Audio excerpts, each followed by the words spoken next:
কালকে একটি কমেন্ট পেয়ে আমি খুবই বিরক্তকর হয়েছি।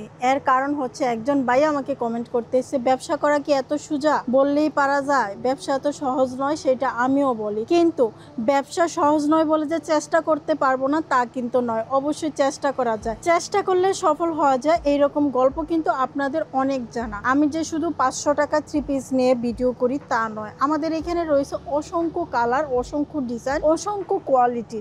আপনি আমার একটা ছাদের নিচে যেরকম করে বেডশিট পাবেন, সেরকম করে বাটিক পাবেন, সেরকম বুটিক্স পাবেন, সেরকম হচ্ছে ডিজিটাল প্রিন্ট পেয়ে যাবেন, সেরকম জমজম, মালহা, কারিজমা থেকে শুরু করে সব ধরনের আইটেম কিন্তু এক ছাদের নিচে আপনি অবশ্যই পাইকারিতে নিতে পারতেছেন। তাহলে আর কেন দেরি? আপনারাও কিন্তু চাইলে এইরকম প্রোডাক্ট নিয়ে বিজনেস শুরু করতে পারেন। শুধু যে মানসম্মত কাপড় নিয়ে কিংবা হচ্ছে লো কোয়ালিটির কাপড় নিয়ে ব্যবসা করতে হবে তা নয়। আপনাকে ব্যবসা করতে হলে অবশ্যই আপনাকে মানসম্মত এবং কোয়ালিটিফুল 3 পিস গুলোই বাছাই করতে হবে, যেগুলো নিয়ে আপনার কাস্টমার গুলো রিপিট হবে এবং কি আপনাকে হচ্ছে ভালো রিভিউ দিয়ে বারবার আপনার কাছ থেকে কিনতে যাবে।